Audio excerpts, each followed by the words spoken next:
Barinas TV, tu televisora. Barinas TV, tu televisora regional. No se hace responsable por los conceptos emitidos en el presente programa.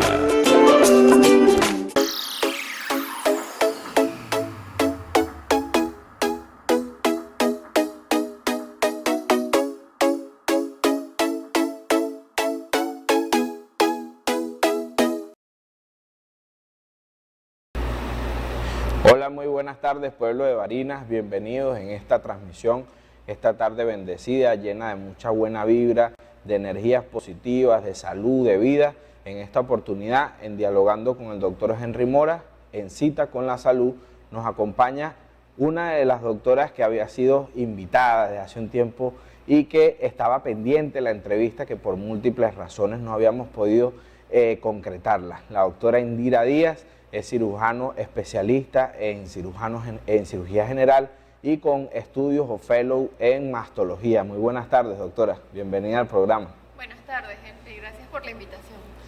Bien, en esta oportunidad la doctora Indira nos acompaña para hablar de uno de los temas que realmente genera bastante controversia, estigmas sociales, por el hecho de que el cáncer siempre va a ser una patología que lleva una sinonimia con la muerte. Sin embargo, hoy vamos a hablar sobre los mitos y verdades del cáncer de mama. Y quisiera, doctora, que comenzáramos en Dialogando con el doctor Henry Mora, dando un concepto práctico para que la gente entienda de que el cáncer no necesariamente tiene que ser un sinónimo de muerte, o la persona que tiene o cursa con esta condición no necesariamente termina en un desenlace fatal. Claro que sí.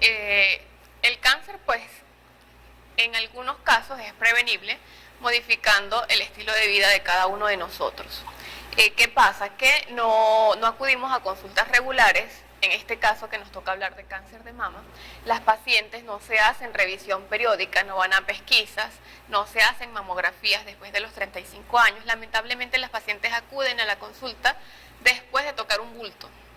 Por supuesto que llegan aterradas, asustadas, preocupadas, y con mucho miedo por desconocimiento de su cuerpo, desconocimiento de que puede ser una patología benigna, pero como no se hacen seguimiento, por esto pasa. Lamentablemente, como dije anteriormente, las pacientes llegan con diagnóstico de cáncer de mama localmente avanzado. Cuando ya se palpan el nódulo es porque esta enfermedad ya lleva evolucionando alrededor de 1 o 2 años, que ha sido un tiempo valioso perdido por no acudir a sus pesquisas regulares. Cuando llegan, pues la lesión tiene más de 3 centímetros y por supuesto el pronóstico ya va cambiando. Es muy diferente las pacientes que tienen una evaluación continua, que llegan y se hacen su mamografía, se ven cambios, se ve una lesión muy pequeña, se toma biopsia y la conducta es totalmente distinta a la que va 2 años después, a la que va a sus consultas regulares. La que va a sus consultas regulares y tiene un diagnóstico precoz de cáncer de mama, pues tiene un pronóstico y una calidad de vida distinta a la que se diagnosticó tardíamente. Se preserva su seno, tiene curación y tiene una sobrevida mayor de 5 años, 10 años, 15 años y se cura del cáncer, como decimos. En cambio, la que se diagnosticó tardíamente, pues en muchas ocasiones no se puede preservar la mama y la calidad de vida disminuye porque tiene que ser sometida a múltiples tratamientos sistémicos, aparte de la cirugía, como es la quimioterapia, la radioterapia o reintervenciones por recidivas. Doctora, los distintos aparatos, sistemas y órganos constan de una celularidad característica. En el caso de la mama, digamos, ¿qué es lo que genera el cáncer o por qué es que se genera el cáncer aquí en esta región de nuestro organismo? Bueno, el cáncer es un desorden o las células se desordenan y comienzan a crecer desordenadamente entre ellas, no siguen el curso regular de nacimiento, crecimiento y muerte celular. Unas que se desvían y comienzan a crecer el cáncer. Existen diferentes tipos de cáncer, como pueden ser carcinoma ductal, in situ o invasor, carcinoma lobulillar, son los más frecuentes y existen otros tipos como sarcomas, pero esto va a depender también de las características genéticas de cada paciente. Recordemos que un 60% del cáncer es hereditario, de familiares de primer grado, como sean mamás, abuelas o tías o hermanas. Y el otro porcentaje es de acuerdo a el estilo de vida que tengas. Pacientes fumadoras tienen alta probabilidad de desarrollar cáncer de mama, pacientes obesas, pacientes que no realicen ejercicio, pacientes que no mantengan un estilo de vida saludable, pacientes que no hayan tenido el primer embarazo antes de los 30 años, menarca tardía, mayor de 13, 14, 15, 16 años que se desarrollan tardíamente y menopausias tardías, además de que estén expuestas a recibir tratamientos hormonales como tratamientos para fertilidad o exposición a anticonceptivos por largos periodos de tiempo, o pacientes que recibieron radiación a la pared torácica por otro tipo de lesión. Estas pacientes están predispuestas. Ya sabemos que el cáncer es un desorden de las células, pero si le anexamos cualquiera de estas, pues la probabilidad y el porcentaje aumenta. Doctora, anteriormente veíamos la aparición del cáncer de mama o ese estigma social que gozaba esta patología. Veíamos que cuando aparecía una paciente con el cáncer de mama ya diagnosticado, prácticamente era como un hecho casual, un hecho divino. Hoy ya esa patología tiene otro tipo de tendencias desde el punto de vista social. Ya vemos cada vez más frecuente, cada vez pacientes más jóvenes cursando este tipo de enfermedad. Epidemiológicamente, ¿cómo estamos con el cáncer de mama a nivel mundial, nacional, regional? El cáncer de mama es la primera causa de muerte en mujeres en el mundo, seguido del carcinoma de cuello uterino, que ya tiene vacunas y por esto ha reducido tanto la mortalidad. Y la primera causa, ¿por qué? Porque no tenemos mamografías de pesquisa a nivel público. Existe solamente en privado y las pacientes, por desconocimiento, por razones económicas, no se realizan la pesquisa. Como lo dices, actualmente era un hecho casual de una paciente mayor de 50 años o perimenopáusica que se diagnosticaba con cáncer de mama. Ahorita es muy frecuente en pacientes jóvenes y el porcentaje ha aumentado. Y esto tiene relación con la calidad de vida que llevamos. Una vida acelerada, poco saludable la alimentación, además de tratamientos externos como lo que es la depilación láser, la realización de las uñas con lámparas. Eso está relacionado y está comprobado que se relaciona con el cáncer de cuello uterino y no lo podemos descartar para el cáncer de mama, ya que estos son radiaciones a dosis muy bajas, pero igual son radiaciones que le damos a nuestro cuerpo. ¿Cuáles serían, doctora, la signosintomatología que acompaña en lo que es la historia natural de esta patología, del cáncer de mama desde sus estadios iniciales a fases ya avanzadas? Ok, el primer signo o síntoma es el dolor de las pacientes, el autodetectarse un nódulo en la mama. Este nódulo es duro, a veces es móvil, a veces está adherido a la pared torácica. Algunas pacientes refieren que no sienten dolor, que tiene crecimiento progresivo con el tiempo. Dicen que, por ejemplo, llega una paciente, no, es que yo me la sentí pequeñita, pero como era pequeña no le presté atención, pero ha ido creciendo. Y eso es lo que me preocupó, que ha ido creciendo. No le preocupó el hecho de que se palpó algo extraño que no estaba antes ahí. Entonces, la autodetección de un nódulo, dolor, secreción por el pezón, de color violáceo, oscuro o rojizo, así como sangre vieja, también es otro de los signos. Palparse algún nódulo en la axila, que no sea doloroso, que no sea como un ganglio normal que nos palpamos cuando tenemos alguna infección simple, que después desaparece porque desinflama. Este ganglio se palpa pero no es doloroso y se mantiene con el tiempo. Además de los cambios de la piel, en algunas pacientes, en lo que sería el carcinoma inflamatorio, tienen enrojecimiento, edema, está inflamado, está caliente, y los cambios de la textura de la piel cambian. Se ha mencionado durante esa historia natural de la enfermedad un signo característico que es como la piel en relación o la semejanza a la cáscara de una naranja. Sí. ¿Qué nos puede decir en base a ese signo? Pero no en todas las pacientes ocurre. Eso ocurre en el carcinoma inflamatorio o en un cáncer localmente avanzado. Ya es una paciente que está diagnosticada, lleva mucho tiempo, no ha realizado el tratamiento y eso va avanzando hasta infiltrar la piel. En las pacientes, en la mayoría no ocurre este cambio en la piel, y en fases iniciales tampoco. Solamente la autodetección del nódulo, ellas mismas se tocan y descubren que tienen un nódulo que antes no existía. Ese cambio de la piel es en carcinoma inflamatorio o en pacientes con cáncer de mama ya diagnosticadas localmente avanzado. Doctora, mencionaba anteriormente básicamente la predilección o digamos, el sitio donde se localiza estos tipos de tumores o de cánceres. ¿De qué dependería entonces esta variedad de presentación en el cáncer de mama? De la localización, generalmente se presenta en los cuadrantes superiores. Cuadrante superior externo, que es el polo superior de la mama, o la cola axilar, lo que se llama cola de Spencer, es porque ahí se encuentra el 60% del tejido mamario del 100%. Entonces tenemos mayor porcentaje y por eso la localización ahí es más frecuente. Doctora, en base a las medidas diagnósticas con las que, digamos, la paciente cuenta como herramientas iniciales y en base a las nuevas técnicas que han surgido a partir de los avances tecnológicos y todo lo demás, ¿qué podemos hablarle a los pacientes, a las televidentes, de estas herramientas con las que se cuenta para poder darle apoyo diagnóstico a este tipo de patologías? Ok, eso va a depender primero de la edad de la paciente. Si son pacientes menores de 35 años, la pesquisa o el control se realiza con ecografía solamente. Si en este tipo de pacientes menores de 35 realizamos la ecografía, todo está bien, la cita es anual con ecografía, a menos de que pase algo. Si existe un nódulo sólido en la ecografía, el protocolo es biopsiar el nódulo.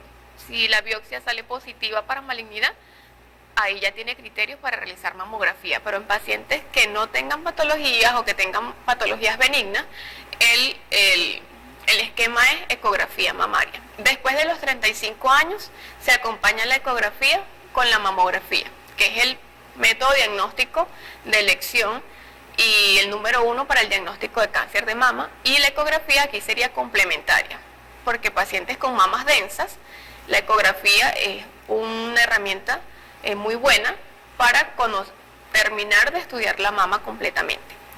En pacientes que cuenten con lo que sería implantes mamarios, sería la mamografía 3D o tomosíntesis, que nos da cortes adicionales para ver bien el tejido mamario, o si se sospecha de algo, una resonancia magnética de mama. Aquí en Barinas, ¿con qué estudios se cuentan para darle soporte pues, a esta patología en materia diagnóstica?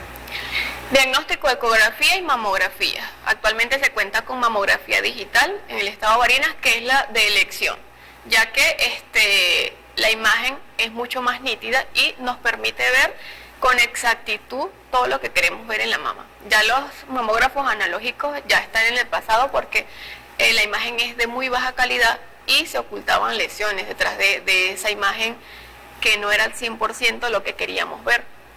Doctora, anteriormente se conocía de que esta patología mamaria o el cáncer de mama era una de las patologías que estaban confinadas netamente a la mujer.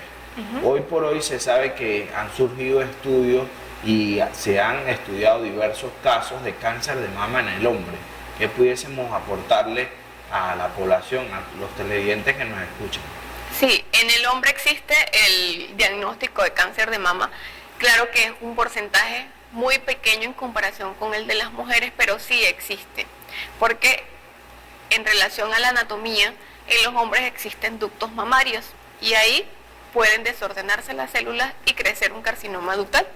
Entonces, pacientes masculinos que tengan algún nódulo en su seno deben acudir a hacerse el protocolo igual como si fuera una persona del género femenino.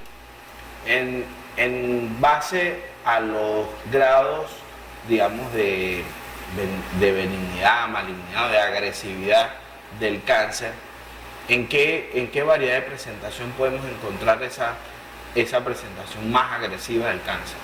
Eso va a depender de la edad de la paciente. En pacientes más jóvenes tenemos una clasificación que es muy importante, que nos habla de la biología molecular del cáncer, que es el estudio de inmunohistoquímica. Eso se le realiza al estudio de la biopsia que ya tomamos. Ese estudio de biopsia se fija en bloques y a esos bloquecitos se le realiza ese estudio. Y hay una clasificación que nos va a decir luminal A, luminal B, HER2 positivo o negativo y triple negativo. Generalmente los más agresivos son los HER2 y los triple negativos, son los más agresivos. Y se presentan generalmente en pacientes jóvenes. Lo bueno es que tienen buena respuesta de la quimioterapia, una cosa compensa a la otra, pero la recidiva es más frecuente en estos tipos de casos que si fuera luminal A o B. Doctora, siempre han surgido, y a propósito de lo que mencioné ahorita, de la gran respuesta que tiene este tipo de cáncer a métodos terapéuticos como en el caso de la quimioterapia. Sin embargo, en eso prácticamente se goza de un estigma muy grande, que es el hecho de que el paciente que acude a una quimioterapia ya, digamos, va en una fase mucho más agresiva de la enfermedad. Sin embargo, ya hoy por hoy se conoce que existe este tipo de medidas terapéuticas que juegan a favor de reducir pues, el tipo de cáncer. Hablemos un poco de esas medidas terapéuticas con las cuales se le puede ofrecer una sobrevida mucho más amplia a estas pacientes o a estos pacientes. Sí, bueno, la quimioterapia es un tratamiento sistémico que no solamente va a atacar las células cancerígenas, sino el resto de las células, para matar todo lo que ella desconozca de cosas malas que están ahí, no solamente a las células que están afectando, en este caso, el cáncer de mama o al seno. Existen, de acuerdo a esta clasificación de inmunistoquímica, diferentes tipos de tratamientos. Para eso es ese estudio, porque va a conocer qué tipo de biología tiene el cáncer.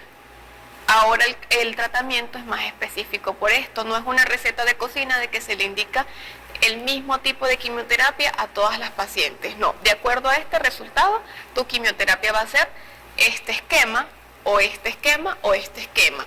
También varía el tiempo de duración de 3, 4 o 5 ciclos, con refuerzos posteriores a la cirugía o con no refuerzos. Y por supuesto, esto aumenta la sobrevida de la paciente. Se utiliza generalmente para reducir el tamaño de la lesión y como es tratamiento sistémico, para eliminar todo lo que tenga que eliminar. Por eso es que la quimioterapia afecta tanto todos los sistemas, porque es un tratamiento sistémico: caída del cabello, debilidad, náuseas, vómitos, pérdida de peso y otra cantidad de síntomas que varía de acuerdo a cada tipo de paciente, por eso mismo, porque el esquema de cada uno varía. Y en dependencia de la respuesta que tenga la paciente. Por ejemplo, no tiene buena respuesta, el oncólogo médico, que es el que indica la quimioterapia, tiene que cambiar el esquema de esa paciente, porque no está respondiendo al tratamiento. Doctora, se ha mencionado, una terminología que va de la mano con las medidas terapéuticas, o digamos que es una de las técnicas que se utiliza, que es la terapia citorreductora. ¿Qué pudiésemos hablarle? Porque muchas pacientes, incluso he tenido la oportunidad de escuchar, no, es que van a utilizar una terapia citorreductora con el cáncer, pero básicamente no desconocen a lo que se refiere esta terminología. Eso lo dices como tratamiento preventivo, profiláctico, antes del diagnóstico, ¿sí? Ok, existe un tipo de tratamiento que se llama mastectomía simple, que es retirar todo el tejido mamario, preservando la piel y el complejo areola-pezón. Se realiza en pacientes que tienen mutación genética. BRCA1 y 2. Es una mutación genética heredada de la madre o de una hermana o de la abuela. Es un estudio genético que se realiza a ese tipo de pacientes, que por ejemplo la mamá murió de cáncer de mama o lo padeció, y le realizan el estudio genético, sale 80% positivo, entonces esa paciente va a tener cáncer de mama o de ovario en cualquier momento de su vida. Entonces la recomendación es, paciente femenina, quiere realizar su vida, una vida familiar, tener hijos, bueno, téngalos, y luego realícese la cirugía citorreductora para evitar la aparición de cáncer de mama o de ovario en cualquier momento de su vida. O realícese pesquisas cada 6 meses, que esto no puede faltar, hacerse su revisión cada 6 meses para hacer un diagnóstico precoz. fue la cirugía que se realizó a Angelina Jolie porque la mamá y la abuela padecieron este tipo de cáncer y ella tenía la mutación genética. Entonces ella se hizo una mastectomía simple con reconstrucción y una orosalpingectomía bilateral y tratamiento hormonal porque es una paciente que vive de su cuerpo, de su belleza y pues tiene que mantenerse. Las demás pacientes igual tienen que realizarse su mastectomía simple y hacerse su reconstrucción porque les ayuda mucho en lo que sería su autoestima y su vida cotidiana, su día a día familiar y en pareja. Doctora, en base a las consecuencias que puede tener la misma paciente al adquirir esta patología, incluso el impacto social que tiene esta patología al aparecer, pues digamos, cada vez más casos de esta enfermedad, ¿cuáles serían las proyecciones a atacar para poder mitigar la posibilidad de que esta patología siga apareciendo?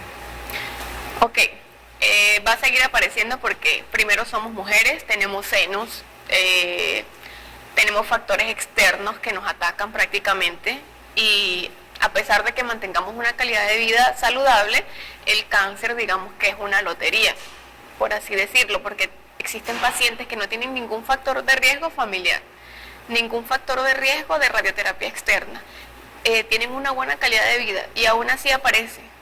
Entonces ese porcentaje pequeño de que no tuvo antecedentes familiares y es una paciente sana, pero aún así, pues yo digo que es una lotería, no sabemos a quién le va a tocar. En cuanto a lo que me dices de la parte social, sí. ¿Por qué? Porque lo seguimos viendo como que si fuese una catástrofe, el fin del mundo, y no es así. El cáncer de mama es una patología que tiene curación, tiene sanación, pero realizando las pesquisas a tiempo, diagnóstico a tiempo, una vez obtenido el diagnóstico, seguir el protocolo, no saltarse los pasos y seguir en sus controles regulares. El impacto social es porque no hacemos conciencia en realidad. Lo vemos como algo muy malo, algo doloroso y algo que separa a las familias. Generalmente las pacientes jóvenes, los esposos las abandonan cuando tienen diagnóstico de cáncer. Y pues es su familia más cercana a los que la siguen apoyando. ¿Por qué? Porque pienso que por desconocimiento, por miedo, por tabú o por no querer pasar por el dolor que está pasando esa persona en ese momento. Bien, y vamos a un espacio publicitario y ya regresamos en Dialogando con el doctor Henry Mora. No se despeguen de las pantallas.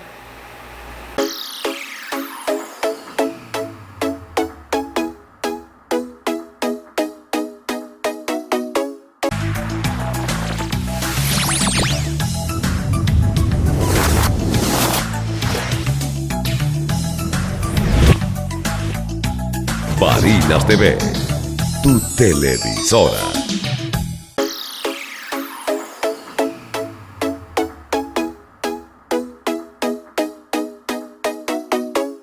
Bien, y seguimos aquí en Dialogando con el doctor Henry Mora, en esta oportunidad acompañado de la doctora Indira Díaz, quien estamos abordando pues distintos tópicos en lo que corresponde a esta patología como lo es el cáncer de mama, una patología que durante muchos años ha tenido un auge bastante importante y que hoy por hoy en nuestros días pues representa, como muy bien lo decía la doctora en el set anterior, la patología que representa la primera causa de muerte en la mujer. Seguimos, doctora, en este set hablando un poco más sobre lo que corresponde a los mitos y verdades del cáncer de mama, y quizás nos quedó pendiente en el set anterior o quizás ampliar un poco más para hacer énfasis en una de las preguntas más frecuentes que surge a partir de esta patología.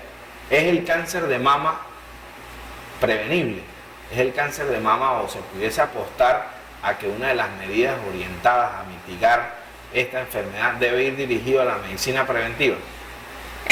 Reducirías bastante los factores de riesgo, los modificables, como serían el estilo de vida, hacer ejercicio, comer saludable, evitar el consumo de tabaco, alcohol, eso te reduciría y modificaría lo que es modificable. Lo que no es modificable, que serían los factores hereditarios, no lo puedes modificar. La edad no la puedes modificar. El sexo no lo puedes modificar. O sea, lo que sería genético. Pero sí reducirías un porcentaje importante lo que sea la exposición a cáncer de mama. Doctora, hablando un poco más acerca de esos factores de riesgo, digamos, en miras a porcentaje de aparición de la enfermedad. Cuando hablamos del factor hereditario, estamos hablando de que, por ejemplo, familiares directos, como el caso de la mamá o la abuela, padecieron de cáncer o tuvieron un desenlace fatal a raíz del cáncer de mama. ¿Qué predisposición pueda tener una siguiente generación a poder padecer esta patología? El 10% del cáncer de mama es hereditario. Nos queda el 90% que ya es por factores externos. Entonces, familiares de primer grado, existe ese 10% presente de que lo produzcan, de que aparezca en cualquier momento de la vida. Doctora, cuando hablamos de la edad, en base a su experiencia, aquí por ejemplo en el estado de Barinas, en ocasiones se escuchan casos bastante representativos, como lo mencionábamos anteriormente, cada vez en edades más tempranas esa aparición de cáncer. Pero ¿cuál sería, digamos, una media en la que prevalece la aparición de esta patología? Sigue prevaleciendo en la edad menopáusica, perimenopáusica y ya en la edad de la menopausia, que serían mujeres entre 50 y 60 años. Existe un porcentaje de un 8%, que es un porcentaje importante y representativo de pacientes jóvenes. ¿Y qué pasa? Que nos impacta más, mucho más en pacientes que con 30 años, 28 años, 34 años tengan un diagnóstico de cáncer de mama. Pero sigue siendo en la edad peri y posmenopáusica el mayor porcentaje de aparición de cáncer de mama. Siguiendo entonces en orden de los factores, digamos, no modificables a los que sí son modificables, diversas sociedades, diversos gobiernos han implementado pues, medidas para poder solapar todo este tipo de actividades a raíz de poder ir dando campañas que pudiesen ir generando ese tipo de conciencia que necesita la sociedad o el empoderamiento a partir de estas enfermedades. Existe aquí en Venezuela esa actividad representativa, creo que este año se celebró el mes rosa. Casualmente teníamos una entrevista prevista, pero ¿qué tipo de actividades se están desarrollando desde el punto de vista de concientización? Siempre han existido las fundaciones que apoyan en pro de la prevención del cáncer de mama y que apoyan a mujeres que han tenido ya diagnóstico de cáncer de mama con sus estudios, seguimientos, tratamientos. Pero el mes rosa no es solamente en octubre, el mes rosa debería ser todo el año. La conciencia debería ser de enero a diciembre. El autoexamen mamario debería ser siempre. La pesquisa debería ser anual. Eso, concientizar, pero todo el año. En el mes rosa todos nos vestimos de rosa, todos publicamos cosas del mes rosa, todos llamamos a la prevención, a realizarte el autoexamen, hasta la mamografía, pero el resto de los meses olvidamos de que el cáncer de mama existe. Entonces esto debería prevalecer. Los que trabajamos en esto, pues para nosotros el mes rosa dura todo el año, porque todo el año estamos en contacto con diversas pacientes, tanto patología benigna como patología maligna. Y para nosotros es importante la prevención, modificar los factores de riesgo modificables, hacer un impacto en ellos y realizarse sus pesquisas anuales. Y que las pacientes sepan, reconozcan los signos y síntomas, sepan autoexaminarse y lo mantengan. Doctora, en base a, seguimos dando, digamos, indicios sobre lo que son los factores modificables, puesto que casualmente a partir de allí es donde viene la premisa de si la patología es o no es prevenible. ¿Qué porcentaje tiene, digamos, o qué grado de influencia o impacto tiene los estilos de vida saludables, llámese que no se consuma o al no tabaquismo, al no alcoholismo, a tener un tipo de alimentación con tendencia hacia lo saludable, a tener un tipo de actividad física en referencia pues a la aparición de estos casos? ¿Qué digamos estudios se han realizado a partir de allí? Pues diversos estudios. La balanza siempre va a ir en pro o en beneficio de las pacientes que tengan un estilo de vida, una calidad de vida que todas deberían tener. Vemos con bastante preocupación que las pacientes que son diagnosticadas, algunas tienen antecedentes de fumar desde la adolescencia, pacientes que no se alimentaban saludablemente, pacientes que nunca hicieron ejercicios, llevan una vida totalmente sin actividad física, pacientes que se sometieron a tratamientos de fertilidad. Todo esto aumenta y va aumentando el riesgo, hasta que el cáncer se desarrolla. Puede ser que hayas tenido algo de genética, que es un ticket, y te va sumando un ticket con el sedentarismo, otro ticket con la mala alimentación, otro ticket con el azúcar, otro ticketcito exponiéndote a diversas cosas como las radiaciones, y así sucesivamente. Entonces el porcentaje siempre es mayor en las pacientes que los factores de riesgo son aquí, mientras que es menor en las pacientes que siempre han tratado de cuidarse. Bien, y vamos a dar un poco de participación a lo que es la dinámica también del programa, una reciente herramienta que se ha incluido en base a la interacción entre los televidentes y nosotros que nos encontramos de este lado de las pantallas. Una de nuestras seguidoras nos hace una pregunta. Dice, si no tengo antecedentes familiares, entonces no tendré cáncer. Como ya lo mencioné anteriormente, el 10% se relaciona con antecedentes familiares, pero queda un 90% restante que son a los factores externos, como ya los mencionamos, que son factores de riesgo modificables y no modificables. Entonces ese 90% es un número sumamente importante. Bien, dice otra de nuestras seguidoras, si se mencionó en el programa que los antecedentes generalmente era de la rama materna, si mis antecedentes provienen del ala paterna, entonces no tendré cáncer de mama. Lo que pasa es que del ala materna es porque mamá y abuelas tienen senos y papá tiene tetillas. Si papá no desarrolló, pues la probabilidad ahí es baja. Pero si los antecedentes paternos son de otro tipo de cáncer, como cáncer colorectal, sí existe la posibilidad, pero de cáncer colorectal, porque también aparece por mutaciones genéticas. Dice, mencionaron durante el programa que generalmente el cáncer de mama aparece en edades cercanas a la menopausia.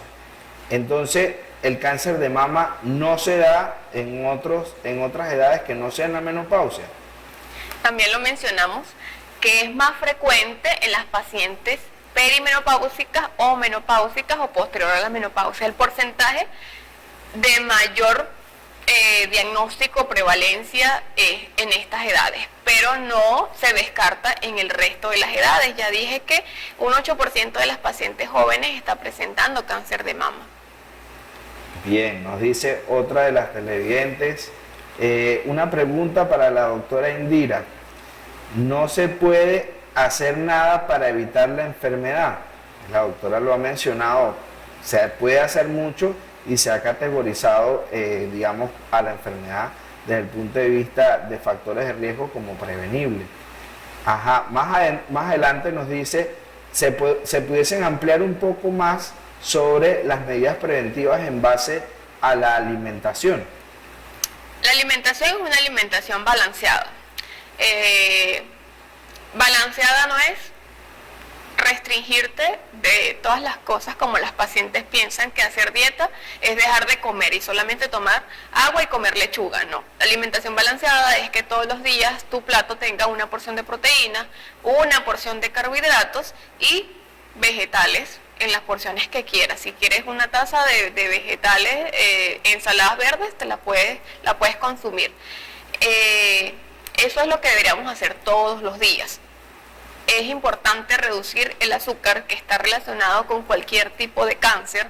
los refrescos que tienen un alto porcentaje de azúcar, las comidas chatarras. ¿Por qué? Porque son comidas generalmente procesadas, embutidos, que llevan procesos químicos para lo que sería el mantenimiento y la extensión de la duración de estos productos, así como también lo que serían los colorantes. Entonces, lo ideal, la dieta balanceada es que consumas todos los días proteínas, que consumas una dosis de carbohidratos y que comas vegetales y frutas y verduras. Bien, nos dicen por acá, una vez aparece el cáncer, ¿de qué depende la mayor posibilidad de poder curarse? El momento del diagnóstico, si es una lesión in situ, que no se ha movido desde la aparición del cáncer, quiere decir que si es un carcinoma ductal, el cáncer está en el ducto, a diferencia de que sea infiltrante, de que ya salió del ducto e infiltró el tejido que está alrededor. Depende de eso, depende del tamaño de la lesión, depende si hay afectación de ganglios o de órganos a distancias, y va a depender de las comorbilidades también que tenga la paciente, también de la edad. Doctora, durante el desarrollo del programa creo que no hemos mencionado un término bastante interesante y que también goza de un estigma bastante amplio, como es el caso de la metástasis.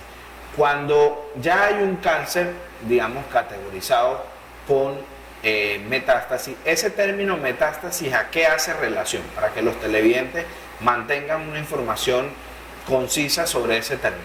Ok, metástasis es que ya la enfermedad se propagó a otro órgano.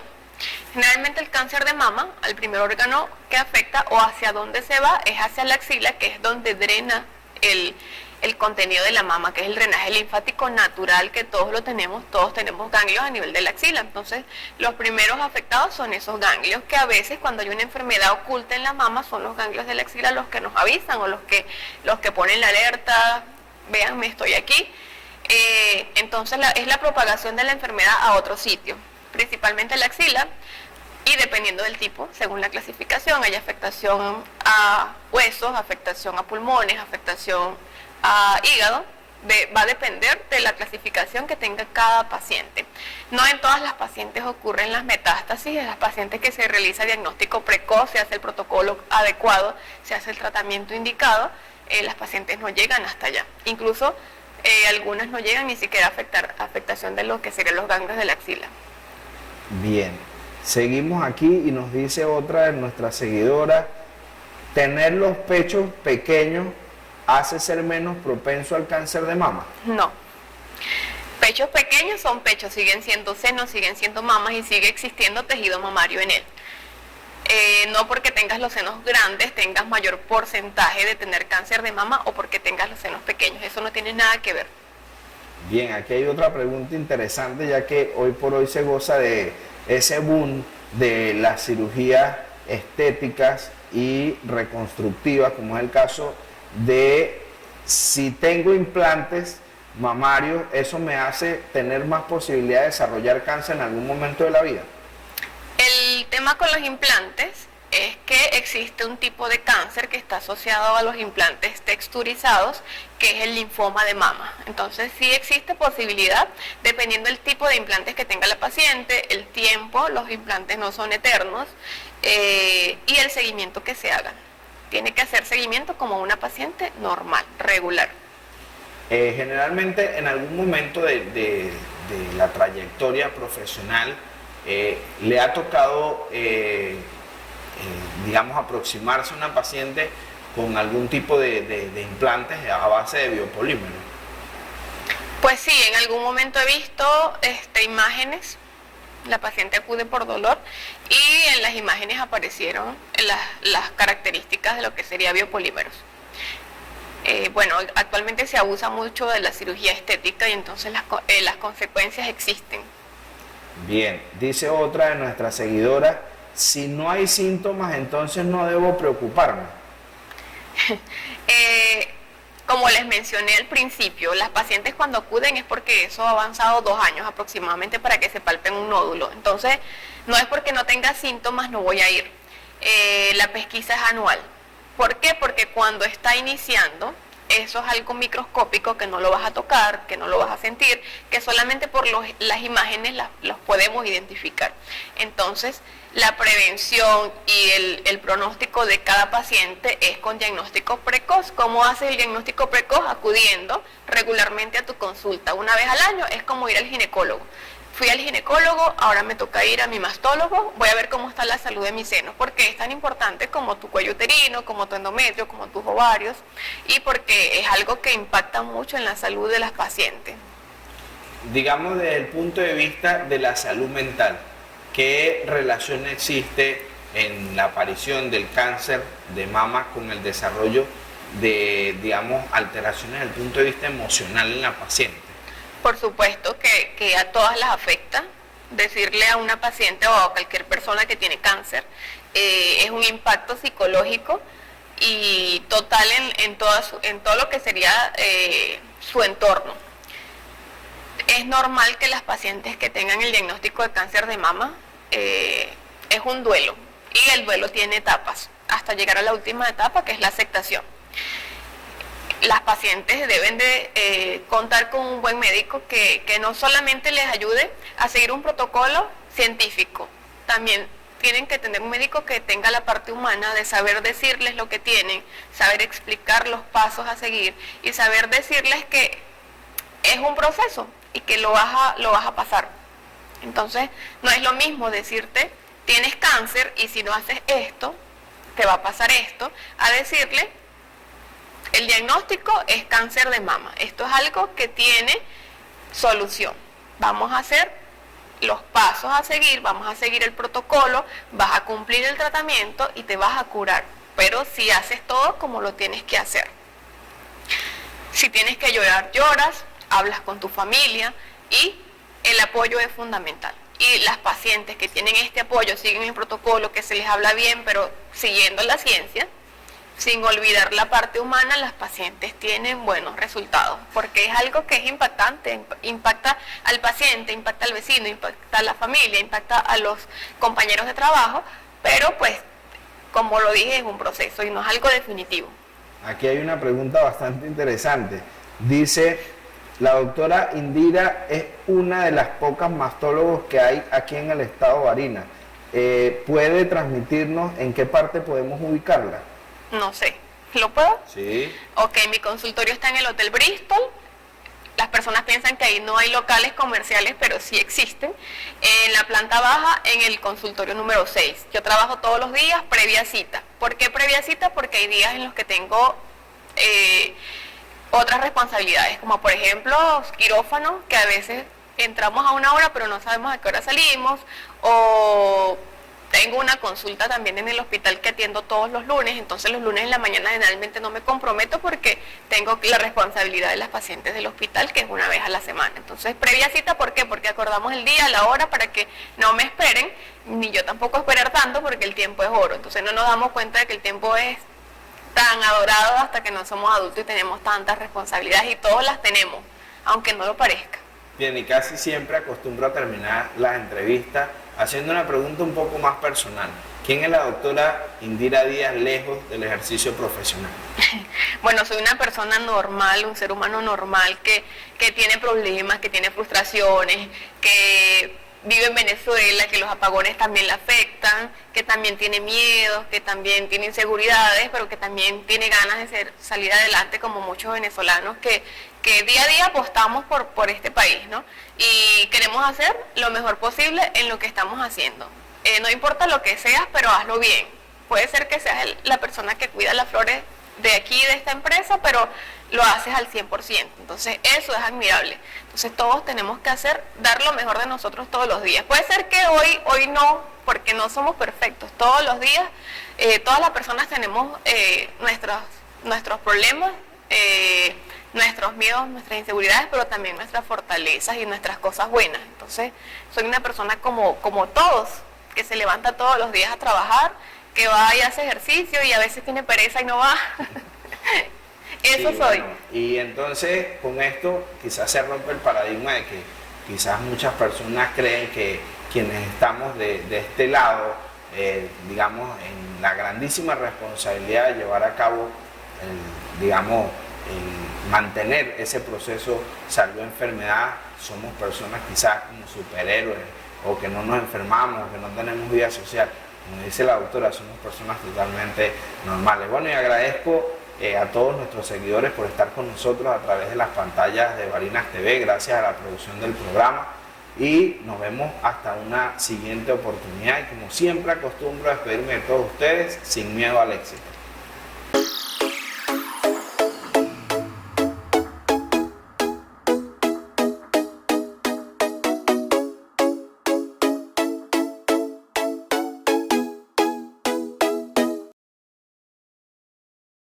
Barinas TV, tu televisora regional. No se hace responsable por los conceptos emitidos en el pasado programa.